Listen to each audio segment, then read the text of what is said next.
குரு 2ஆம் இடத்துக்கு பயணப்பட்டார். ஸோ 2ஆம் இடத்துக்கு குரு வர்றது ரொம்ப விசேஷம்னு சொல்லலாம். ஸோ இவங்களுக்கு வந்து காத்திருந்த பல விஷயங்கள், ஒரு மாற்றம் வேணும்னு நினைக்கிறோம், எல்லாமே பிரச்சனையாக இருக்குது அப்படின்றவங்களுக்கு தான் இந்த 2ஆம் இடத்துக்கு குரு வந்து எதிர்பாராத திடீர் தனவரவு வர்றதுக்கான பிராப்தி அப்படிங்கிறது டெஃபினட்டாக உண்டு. சூரியனும் குருவும் வந்து 2ஆம் இடத்துல இருக்காங்க. நமக்கு அந்த சுயமரியாதை வீட்லேயும் வேணும், வெளியிலேயும் வேணும். ஓவராலாக பார்க்கும்போது கொஞ்சம் வீட்டில் வந்து குடும்பத்தில் ஆளுங்கக்கிட்ட கொஞ்சம் விட்டு கொடுத்து போகும்போது தான்ற அந்த எண்ணத்தை மட்டும் உள்வாங்க. அதில் எந்த கடவுள் வழிபாடு எடுத்துக்கிட்டால் சிறந்ததாக இருக்கும்? போய் காஞ்சி காமாட்சி அம்மனை போய் பார்த்துட்டு வந்தாங்கன்னா ரொம்ப சிறப்பாக இருக்கும். அதுவும் வெள்ளிக்கிழமையில செவ்வாய்க்கிழமை போய் வழிபாடு பண்ணிட்டு வாங்க.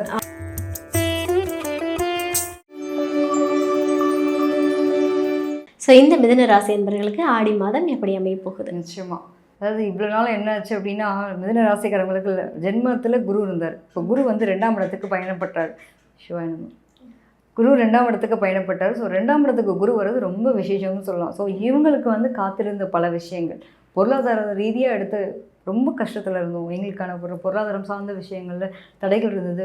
லோனை வாங்கிட்டோம், கடனை கட்ட முடியல, ஒரு முயற்சி எடுக்கிறோம், எல்லாமே தொய்வாகவே இருக்குது, ஒரு மாற்றம் வேணும்னு நினைக்கிறோம், எல்லாமே பிரச்சனையாக இருக்குது அப்படின்றவங்களுக்குலாம் இந்த 2ஆம் இடத்துக்கு குரு வந்து எதிர்பாராத திடீர் தனவரவு வர்றதுக்கான பிராப்தி அப்படிங்கிறது டெஃபினட்டாக உண்டு. ஓகே. ஸோ இவங்களுடைய முயற்சிகள் எல்லாமே இந்த டைம் பீரியடில் ஒரு பாசிட்டிவாக நடக்கிறதுக்கான வாய்ப்பு உண்டு. குரு பார்க்க கோடி நன்மை சொல்லுவாங்க.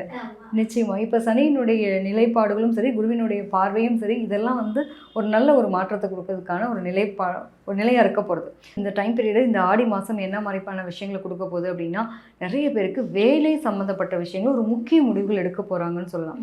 மறைமுக எதிரி, நேர்முக எதிரி அப்படின்னு சொல்லக்கூடிய ஆட்கள்லாம் ரைட்டு, இதெல்லாம் நமக்கு வேலைக்கு ஆகாது, இவங்கெல்லாம் பெஸ்ட்டாக இருக்கும், இதெல்லாம் கரெக்டு, இதெல்லாம் தப்புன்ற அளவுக்கு விலைக்கு வைக்கக்கூடியதும், இதெல்லாம் வேணான்றது உங்களுக்கு வந்து நீங்களாம் கழிக்க வேண்டாம், நானாக அவங்களை விட்டு கழிஞ்சு போவதற்கான அமைப்புகள் உண்டு. ஓகே. ஸோ 3ஆம் இடத்து அதிபதினு சொல்லக்கூடிய சூரியன் உங்களுக்கு 2ஆம் இடத்துல வர்றதுனால இப்போ இவ்வளோ நாள் வந்து எப்பவுமே தன்மையாக போகிற ஆள் தாங்க. கோவம்லாம் அவ்வளோ பெருசாக இல்லை, சமாதானப்படுத்தணும்னு நினைக்கிற ஒரு ஆள் தான். எல்லா இடத்துக்கும் போகும்போது ஒரு சுயமரியாதை கௌரவம் வேணும்னு எதிர்பார்ப்பாங்க. இப்போ நம்ம ஒரு பைக்கில் போயிட்டுருக்கோமா, அடுத்து நம்ம பைக்கில் போனால் நம்ம மதிக்க மாட்டாங்க, அடுத்து ஒரு கார் வாங்கணும் அப்படின்ற அளவுக்கு ஒரு எண்ணங்கள் அடுத்தடுத்த கட்டத்துக்கு நம்மளுடைய நிகழ்வை வந்து பெருசாக பார்க்கணும். இப்போ ஃப்ரெண்ட்ஸோடு இருக்கோம் அப்படின்னா என்னடா மச்சான் அப்படின்னு கலாய்க்கிறாங்க அப்படின்னா முந்திலாம் சிரிச்சிட்டு இருக்கோங்க. இப்போ இந்த மாதத்தில் என்ன ஆகும் அப்படின்னா, சூரியனும் குருவும் வந்து 2ஆம் இடத்துல இருக்காங்க. நமக்கு அந்த சுயமரியாதை வீட்லேயும் வேணும், வெளியிலேயும் வேணும். என்னடா மச்சான், நான் இப்போ என்னடா இப்போ இவன் சொல்கிறதுன்னு சொல்லணும், இல்லை அவன் என்னதோ எனக்கு மரியாதை குறைவாக நடத்துகிற மாதிரி இருக்கும் அப்படின்ற அளவுக்கு உங்களுக்கு எண்ணங்கள் தோணும். ஓகே. ஸோ வீட்லேயும் அந்த சுயமரியாதை கௌரவத்தை எதிர்பார்ப்பாங்க. நிறைய பேருக்கு குழந்தைகளை பற்றின கவலை சிந்தனை இருக்கும். என்னோடய குழந்தை, என்னோடய விஷயங்கள் எப்படி இதெல்லாம் பண்ண போகிறேன், வைக்க போகிறேன்ற மாதிரி குழந்தைகளுக்கான படிப்பு சார்ந்த விஷயங்களை பற்றின ஒரு எண்ண சிந்தனைகள் உங்களுக்கு ஓடிக்கிட்டே இருக்கும். ஏன்னா 12ஆம் இடத்துல உங்களுக்கு புதன் வக்ரகதியில் வேறு இருக்கார். ஸோ முடிஞ்ச வரைக்கும் படிப்பு சார்ந்த விஷயங்கள், நிலவுகள் சார்ந்த விஷயங்கள், ஒரு இடமாற்றம். இப்போ எனக்கு ஒரு நிலம் வாங்கிட்டேன், ஆனால் அது ரிஜிஸ்டர் பண்ணுறதுக்கு பெரிய போராட்டமாக இருக்கும். இது எப்போனால் ஏதாவது ஒரு பிரச்சனைன்னு சொல்கிறாங்க, ஒரு பேப்பருக்காக நான் டாக்குமெண்ட் வச்சுட்டு அலைஞ்சிட்டே இருக்கேன் அப்படிங்கிற மாதிரியான நிலைப்பாடு. நிறைய பேருக்கு கண்டிப்பாக இடம் மாற்றம், இந்த ஏரியாவிலேருந்து அந்த ஏரியாவுக்கு போகலாமா, அந்த ஏரியாவிலேருந்து இந்த ஏரியாவுக்கு போகலாமா, இந்த மாற்றத்தை பற்றின சிந்தனை கவலை அதீதமாக இருக்கும். நிறைய பேர் குழந்தைகளுக்காக இடமா இருக்கும். அவங்களுக்கு ஒரு கம்ஃபர்ட் ஜோன் இருந்தால் கூட குழந்தைங்களுக்காக மாற்றத்தை சந்திக்கக்கூடிய சூழ்நிலையெல்லாம் இந்த மாதத்தில் உட்காந்து மண்டையை போட்டு குழப்பின்னு இருப்பாங்க, என்ன பண்ணலாம் ஏது பண்ணலாம் அப்படின்னு.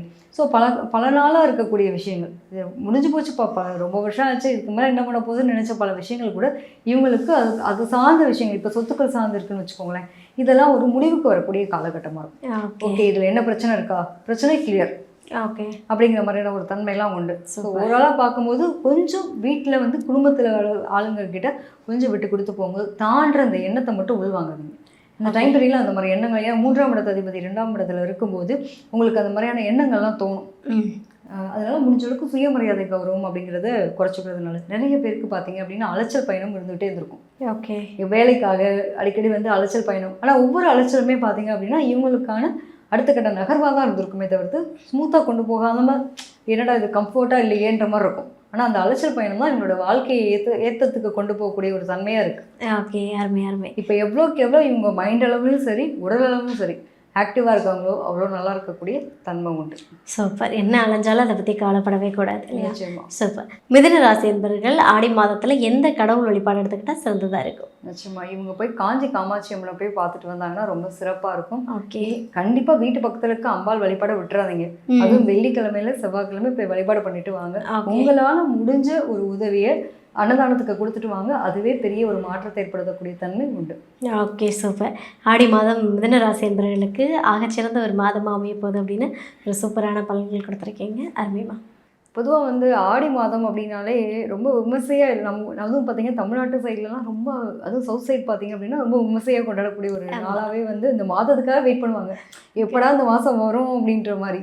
ஸோ வந்து இந்த ஆடி திருவிழாக்கள் அப்படின்னாலே ஏகப்பட்ட அதுவும் பார்த்தீங்க அப்படின்னா அம்மனுக்கான திருவிழாக்கள் நடக்கக்கூடிய ஒரு அமைப்பு. நீங்கள் சொன்ன மாதிரி கடகத்துக்கு வர டைம் பீரியடு தான் நம்ம வந்து ஆடி மாதம்னு எடுத்துப்போம். தமிழ் மாதத்தில் ஆடி மாதத்தில் பிறந்த குழந்தைங்களுக்குலாம் பார்த்தீங்க அப்படின்னா கடகத்தில் தான் சூரியன் இருப்பார். ஸோ அந்த சூரியனுடைய பிளேஸ்மெண்ட் வச்சு தான் நம்ம இந்த ராசி பலனை நம்ம சொல்லக்கூடிய ஒரு நிலை. ஏன்னா கிரகங்களுடைய சஞ்சாரங்களை பொறுத்து தான் நம்ம ராசி பலன் இப்போ சொல்கிறோம். அதுலேயும் பர்டிகுலராக இந்த மாதம் வந்து ரொம்ப நிறைய விஷயங்கள், நல்ல விஷயங்கள் நடக்கிறதுக்கான ஒரு மாதமாகவும் இருக்குது. ஆடி மாதம் வந்து என்ன சொல்லுவாங்க அப்படின்னா காத்தடிக்கும் பயங்கரமாக, நிறைய வியாதிகள் சம்மந்தப்பட்ட விஷயங்கள்லாம் குணமாகணும், உடம்புல வந்து நீர்ச்சத்து குறைபாடு வரும், நிறைய பேருக்கு உடல் உஷ்ணம்னால வரக்கூடிய தொந்தரவுகள் இருக்கும். அதுக்காக தான் நம்ம என்ன பண்ணுவோம் அப்படின்னா தாயார்கிட்ட போய் வேண்டி அம்பாள் கிட்ட எங்களுக்கு வந்து உடல் உபாதைகள் எல்லாம் இல்லாமல் நிறைய பாருங்களேன் நீர்மோர் கொடுப்பாங்க, கூழ் காய்ச்சி கொடுப்பாங்க. இதெல்லாம் நம்ம மறந்த ஒரு விஷயங்கள். நம்மளோட லைஃப்லேயே வந்து இன்றைக்கி யாராவது நம்ம கூழ் காய்ச்சி கொடுக்கறதுக்கான ஒரு நிலை இருக்கா? நிறைய பேர் எப்படா ஆடி மாதம் வரும் கூழ் காய்ச்சி கொடுப்பாங்க நிறைய இடங்கள். அந்த மாதிரி வெயிட் பண்ணக்கூடிய நிலையெல்லாம் பார்த்தீங்கன்னா உண்மையிலேயே அதுக்கும் மருத்துவத்துக்கும் ஒரு தன்மை உண்டு. நம்மளோட உடல் சார்ந்த விஷயங்களுக்கு தகுந்த மாதிரி தான். அதுவும் பார்த்தீங்க அப்படின்னா கடகம்னாலே நீர் சம்மந்தப்பட்ட ஒரு ராசி.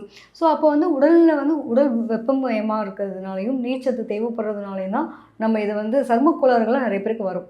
அதனால் இந்த மாதிரி ஒரு உடல் ஆரோக்கியத்துக்காகவே இந்த மாதிரி ஒரு விஷயம் நம்ம செய்கிறாங்க. எல்லாமே நம்ம நினச்சிட்ருக்கோங்க நம்ம தான் பெரிய அறிவாளிங்க, நம்ம தான் பெரிய அறிவியலை தத்துவ ஞானிகள் மாதிரி நினச்சிட்ருக்காங்க. எல்லாத்தையும் நம்ம முன்னோர்கள் அவங்களுடைய காலத்துக்கு தகுந்த மாதிரி அப்போயே அந்த ஞானம் வந்து பெற்று எல்லாருக்கும் இதெல்லாம் வேணும் அப்படிங்கிற மாதிரி முன்னாடி இருந்து ஒரு வரைமுறையே கொண்டு வந்திருக்காங்க. நம்ம யாரும் ஃபாலோ பண்ணுறது கிடையாது. அது நிறைய பார்த்திங்கன்னா ஆடி மாதத்தில் சொல்லுவாங்க தம்பதியெல்லாம் இருக்கவங்களை கூட பிரித்து வைப்பாங்க. காரணம் என்ன அப்படின்னா இவங்களுக்கு அக்னி நட்சத்திரத்து டைம் பீரியடில் தான் குழந்தை பிறந்துடும், அப்போ அந்த வெப்பம் தாங்காது குழந்தை, அதுக்காக பிரித்து வைக்கணும் அப்படின்ற மாதிரி ஒரு கணக்கீடு உண்டு. நிறைய குடும்பங்களில் பார்த்துருப்போம் இல்லையா? இன்றைக்கி வந்து இப்போ தான் கல்யாணம் ஆகிருக்கு அப்படின்னா ஆடிக்கிற வந்து அம்மா வச்சுருவாங்க. கிட்டத்தட்ட இன்னும் இதெல்லாம் உடல் உபாதைகள் சம்மந்தப்பட்ட விஷயங்களாகவும், அதுவும் பார்த்திங்க அப்படின்னா இந்த அட்மாஸ்பியருக்கு, இந்த சூழ்நிலைக்கு, தட்பவெப்ப சூழ்நிலைக்கு தகுந்த மாதிரி நம்மளோட உடல் வாக்கு அப்படிங்கிறது மாற்றிக்கக்கூடிய தன்மை வந்து இந்த பீரியட் கொடுக்காது. அதனால நாங்கள் பிரித்து வைக்கிறோம். இப்போ முன்னோர்கள் சொல்கிற ஒவ்வொரு விஷயத்துலையும் 1000 காரணங்கள், கருத்துக்கள் உண்டு.